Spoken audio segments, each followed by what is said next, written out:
Donna Cecilia was kneeling in the hallway when she heard the mistress's name being said, as if it were a commodity. She had gone to retrieve the veil forgotten in the back bedroom. It was 6:40 in the morning. The ceremony would begin at 10, and the whole house breathed that pleasant nervousness that only a wedding day brings. The smell of coffee mixed with expensive perfume. The cousins fixing their hair in the bathroom mirror. The mistress's daughter, Beatrice, laughing softly while someone adjusted the white dress for the 10th time. Cecilia had carried that house for 11 years. She knew every creak of the floorboards, every stain on the ceiling, every birthday of every member of the family.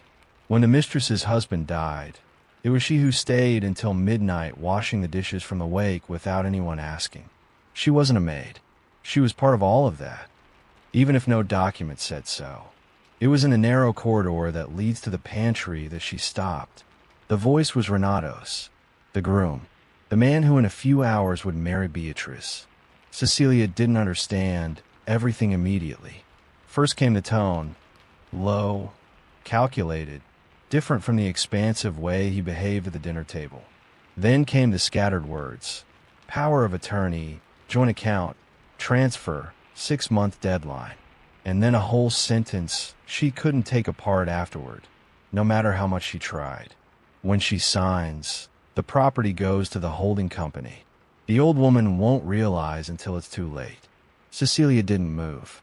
Her heart beat once, hard, as if it had stumbled inside her chest.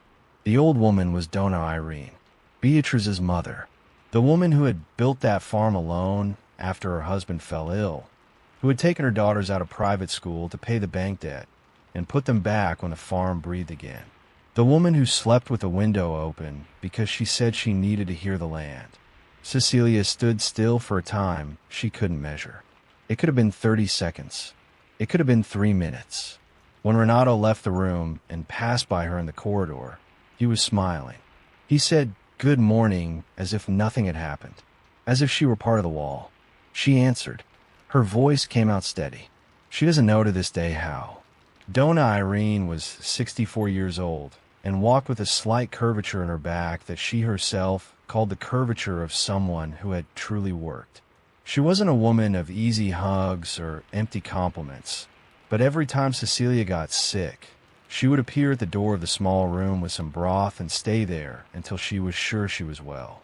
Beatrice was different from her mother, more open, more impulsive, the type who cries at margarine commercials and lends money to people she barely knows. Her father used to say that his daughter had a heart too big for the size of her body. When he died, Beatrice spent months walking around the farm as if she were searching for something she couldn't name. Renato had appeared in her life at an agricultural fair 18 months earlier. Polite, attentive, with a life story that fit perfectly into every conversation. He knew how to listen. He knew when to get close and when to give space. Donna Irene had found the speed of the relationship strange, but her daughter's happiness was too loud to ignore. The engagement came in 6 months. The wedding, set for the 7th. Cecilia had seen all of this up close. She had seen Beatrice blossom in a way that seemed genuine. She had seen Renato sit with Donna Irene on the porch and ask about the farm with the interest of someone who truly wanted to learn. Now she knew that interest had a destination. What she didn't know yet, and this would stay in her head for hours, was whether there was someone else involved. Renato's conversation had been in a low voice, but there had been a strange pause in the middle, the kind of pause of someone waiting for the other side to speak. Was he on the phone, or was there another person in the room? That question she couldn't answer, and it was exactly that detail that changed everything. If Renato was acting alone, it was a problem. If there was someone else, it was another level of danger. Someone who knew the farm, knew the family, and might be closer than she imagined. Cecilia folded the veil carefully and walked back to Beatrice's room. If you are enjoying this story, don't forget to subscribe to the channel, like the video, and tell in the comments what you were thinking, and which city or country you're watching from. Beatrice was sitting on the edge of the bed when Cecilia walked in, holding the veil with both hands as if it were something fragile. The bride looked at her own reflection in the wardrobe mirror with an expression that wasn't exactly happiness. It was something closer to astonishment, the kind of feeling of someone who can't quite believe they've made it this far. "Are you okay?" Beatrice asked, looking at Cecilia through the mirror. "I'm fine, my dear. I came to bring the veil." Beatrice smiled and turned her eyes back to her reflection. Cecilia placed the veil on the chair and left without saying anything else. She carried the weight of those words heard in the hallway with the same posture as always: straight back, firm steps, neutral face. That was how she had gone through difficult things since she was young. On the outside, nothing. On the inside, everything in motion. She needed to think before acting. Acting wrongly at that moment could destroy more than it would save. Renato Cavalcante was 38 years old and had a biography that seemed built to impress. The only son of a small-town merchant, he had studied business administration at a private college, worked at 2 mid-sized companies, and started a small financial consulting office for agribusiness. It was exactly the kind of resume that made sense in a family like Beatrice's. Rural, practical, suspicious of city people, but respectful of those who understood numbers. What no one knew, and Cecilia didn't know yet that morning either, was that the consulting office had never had more than 2 clients at the same time, that the 2 companies where Renato had worked had shut down shortly after his departure, each with a financial hole too discreet to make the news, too large to be a coincidence. That his father, before dying, had tried to buy a neighboring farm at Donna Irene's using forged documents, and had been stopped in court by a lawyer that Donna Irene herself had hired, without knowing that this victory would leave a mark on another family. Renato knew all of this. He grew up hearing the name of that farm as a synonym for humiliation, but he was more patient than his father. He didn't come with fake documents. He came with patience, with conversation, with the kind of presence that disarmed any suspicion. He learned to like the countryside, or at least to pretend very well. He learned the names of the employees, the history of the harvests, the old debts that Donna Irene had proudly paid off. Each piece of information was a part. He had been building something for longer than anyone imagined. The plan was simple in structure and sophisticated in execution. After the wedding, Renato would propose to Beatrice the creation of a family holding company, a legal structure that, on paper, protected the assets.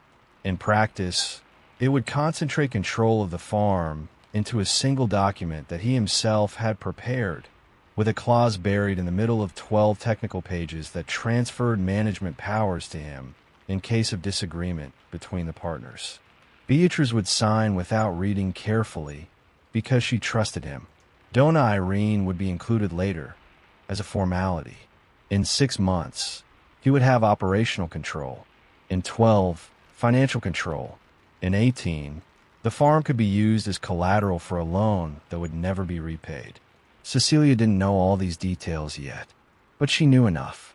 She went to the kitchen with the excuse of getting water and stood with her back to the window, looking out at the yard. Renato was outside talking to Beatrice's brother, Daniel, who had arrived from a trip the day before. The two were laughing. Daniel patted his brother-in-law on the shoulder with the familiarity of someone who had already accepted the person into the family without questioning much. That was when Cecilia realized something that had gone unnoticed until then. During the conversation in the hallway, she had heard Renato say, "The holding company goes to us." Not to me, to us. She looked at Daniel on the other side of the yard, 29 years old, single. He had left the farm 3 years earlier saying he wanted to try life in the city. He came back on holidays, always friendly, always with some funny story. Donna Irene adored her son. Beatrice adored her brother. Cecilia had no proof. It was a loose word. It could mean anything. But that laugh of the two of them in the yard, at that moment, sounded different. It sounded like complicity. She filled the glass, drank slowly, and made the hardest decision of that morning. She would not say anything to Donna Irene yet. She needed to be sure. And to be sure, she needed someone who knew where to look without raising suspicion, without alerting anyone, and without wasting the little time that was left. Cecilia had a sister who worked at a notary office. She wasn't a lawyer, wasn't a judge, didn't have any formal power over anything. But Valdite had spent 23 years registering documents, notarizing signatures, listening to the stories people told between the lines while signing important papers. She knew how to read a contract the way one reads a letter, not just what was written, but what was being avoided. Cecilia called her at 7:15 in the morning, stepping out through the back door under the pretext of checking the garden chairs that would be used at the reception. She spoke softly, quickly, without drama. She told exactly what she had heard. The words, the pause, the tone. Valdite stayed silent for a few seconds before answering. Holding company with transfer of management. That's a registered document, Cecilia. If he's already prepared it, it exists somewhere. How long to find out? Depends on how it was registered. Send me his full name. Cecilia had memorized it. Renato Cavalcante Meyerless. Born in Araguena, as he had once said during dinner. In that way he had of offering personal information as if they were gifts. She sent it by message and went back inside before anyone noticed her absence. The house was in a rhythm she knew well. That moment when everyone is too busy to pay attention to anything outside their own task. The cook assembling trays. Beatrice's nieces rehearsing how to hold the bouquet. Donna Irene in her room, getting ready alone because she had always gotten ready alone and wasn't about to change that on a wedding day. Cecilia knocked before entering. Donna Irene was in front of the mirror, putting on a small pearl earring that had belonged to her own mother. She wore it at a wedding, took it off, stored it away. It was the third time she wore that earring at a wedding. Hers, a niece's, and now her daughter's. "You look beautiful, Donna Irene." "I'm old," she replied, without taking her eyes off the mirror. But there was a small smile at the corner of her mouth. Cecilia stood there for a moment, looking at that woman who had gone through drought, debt, widowhood, and a number of things that were never spoken aloud. She felt the sentence rise in her throat. "I need to tell you something," and swallowed it. Not yet. Without proof, it would be just a bomb thrown into the middle of a day that couldn't easily be undone. She left the room with a heavy heart, the kind that only comes when you know something you still can't say. At 8:05, Valdite called back. "I found his consulting office. There are 2 labor lawsuits settled by agreement, none publicized. There's also a record of an attempt to open a legal entity using the address of a farm in Tocantins. The farm was never his, Cecilia. He used an address that wasn't his. And the holding company, I still haven't found anything registered under his name here. But that doesn't mean it doesn't exist. It could be under someone else's name." Cecilia thought of Daniel. "Send me everything you have in writing. All of it." Valdite sent 3 screenshots of public searches and a simple document she herself had typed summarizing what she found, with the sources noted. Cecilia opened it on her phone, read it twice, and saved it in the photo folder under the name Garden Decoration in case someone picked up the phone. It was 8:20. There were less than 2 hours left before the ceremony. The next step was the most delicate. Cecilia needed to enter the improvised office that Renato had been using over the past few days. A small room at the back of the house that Donna Irene had lent him to store his bags and work when needed. She had handed him the key to that room without thinking twice, because trusting the people in the house was the way she knew how to function. The door was closed, but not locked. Cecilia entered with a stack of folded towels in her arms, the kind of thing that justifies any presence in any room in a house on an event day. On the table there was a closed notebook computer, a bottle of water, and a thin burgundy folder she hadn't seen before. She set the towels down and opened the folder. There were 12 pages. The header read "Private Instrument for the Formation of a Family Holding Company." Beatrice's name was on the 3rd line, Donna Irene's name on the 5th, and in clause 11, buried among technical paragraphs, was exactly what Valdite had described. Language of asset protection that in practice handed operational control of the farm to a third-party administrator. The administrator's name was blank, but there was a dotted line waiting for a signature. Cecilia took a photo of each page, put the phone away, placed the folder exactly as it had been, picked up the towels again, and left the room without hurry, like someone who had just completed a small and unimportant task.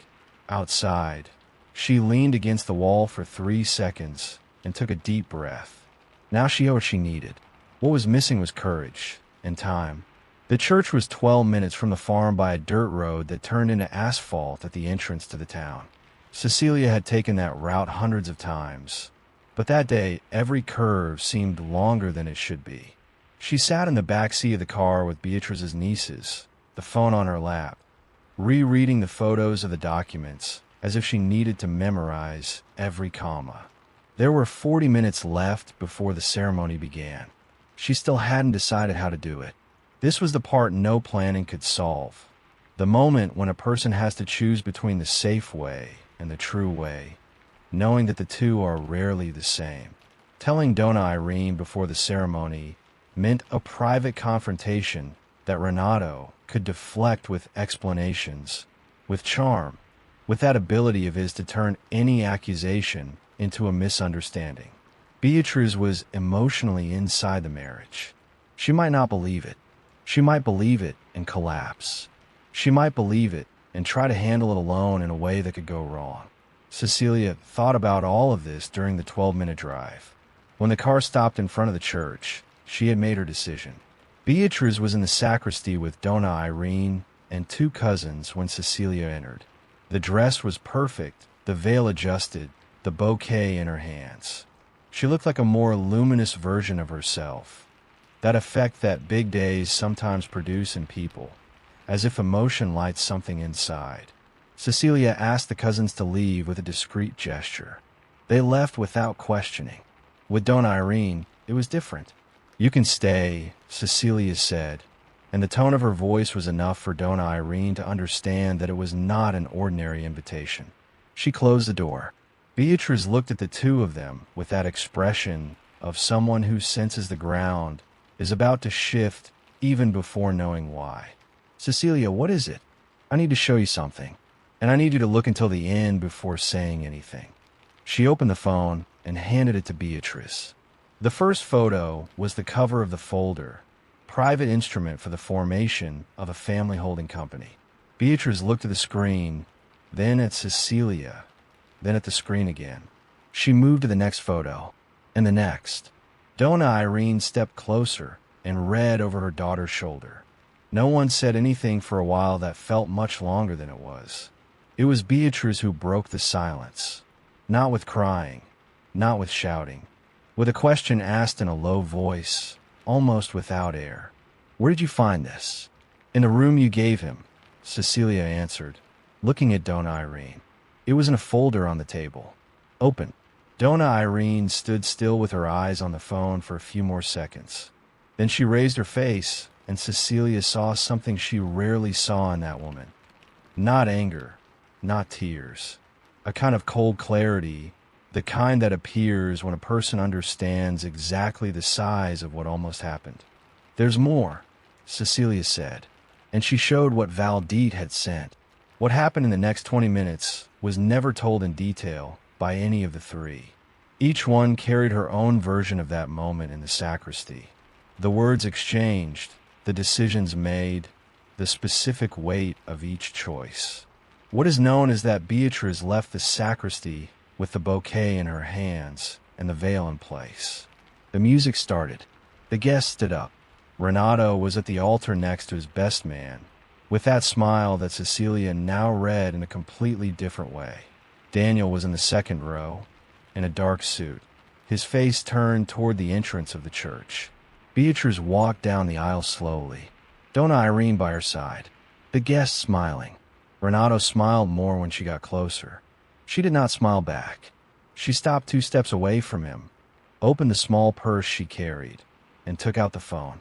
She turned the screen toward him without saying anything. It was the photo of Clause 11. Renato's smile didn't disappear all at once. It faded slowly, like a receding tide. "I can explain," he said. Low voice, controlled. Still trying. You can explain it to the police, Beatrice replied, and her voice did not tremble. It was then that Donna Irene turned to the audience and said, in that voice of someone used to being heard, "The wedding will not take place, and I ask that no one leave yet." A murmur ran through the church. Daniel stood up in the second row.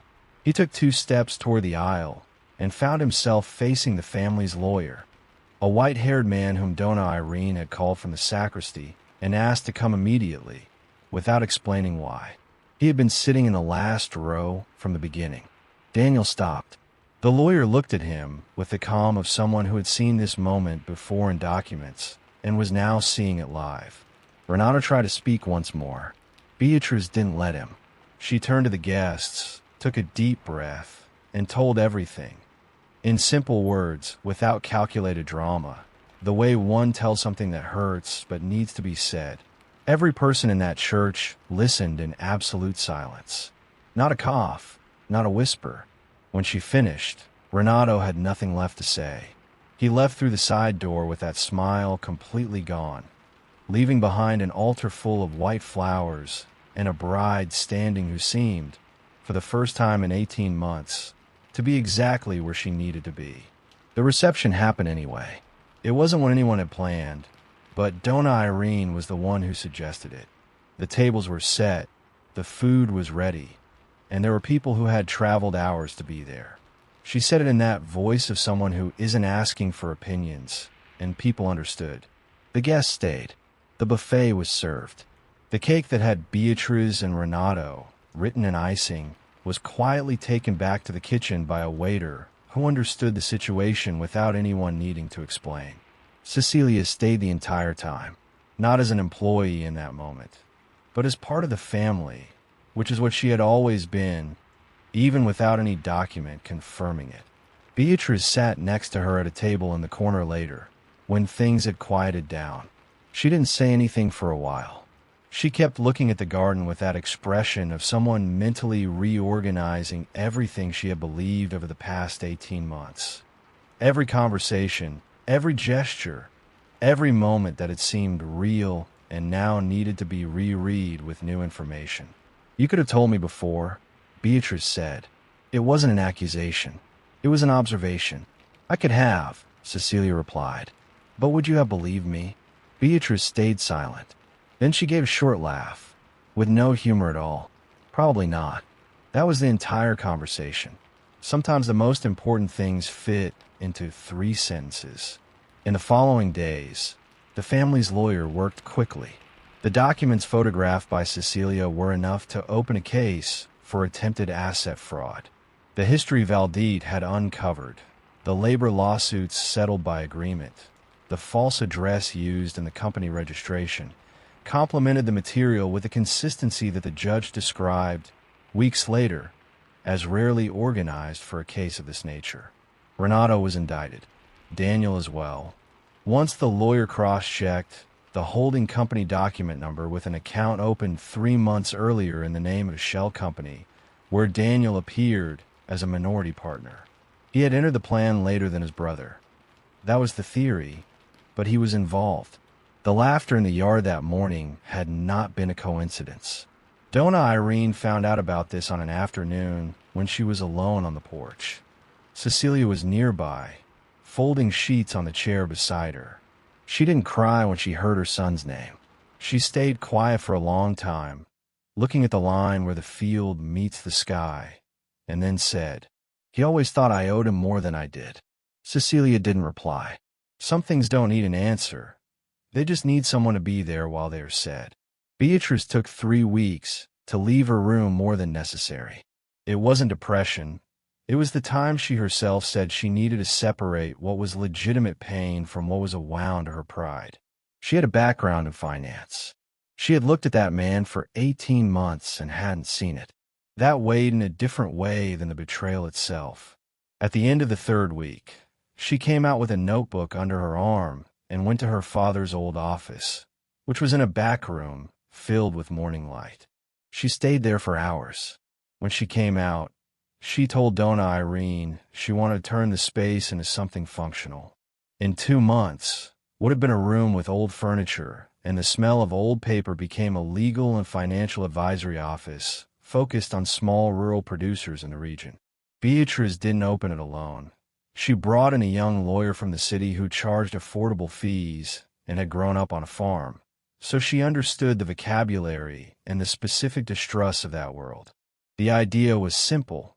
No family should sign a document they don't fully understand. No property should be lost due to lack of information. The first client came referred by a neighbor who had heard the story, not the details of the wedding, but enough to know that there was someone there who understood contracts and wouldn't use that understanding against him. Cecilia stayed on the farm. She kept waking up early, kept knowing every creak of the floorboards, kept being part of all of it without any document needing to say so. The difference was that Donna Irene, on an ordinary Wednesday afternoon, with no special date or stated reason, called the lawyer and signed a document recognizing Cecilia as a beneficiary of part of the property, not as payment, but as recognition, as formal acknowledgement of something that had been true for a long time. Cecilia signed without ceremony. She folded the copy of the document, put it in her bag, and went back to the kitchen because the beans were on the stove. Donna Irene watched her leave and said, quietly, to no one in particular, "Sometimes the person who saves everything isn't who anyone expected." This story exists because ordinary people make extraordinary choices in moments no one sees. Cecilia had no position, no title, no formal power. She had attention and the courage to do something with what she heard. The lesson is not to distrust everyone.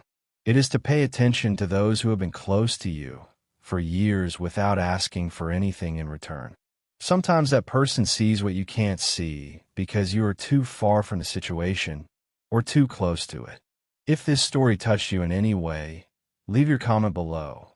Say where you are watching from, what you thought, what you felt. Subscribe to the channel and leave a like if you made it this far.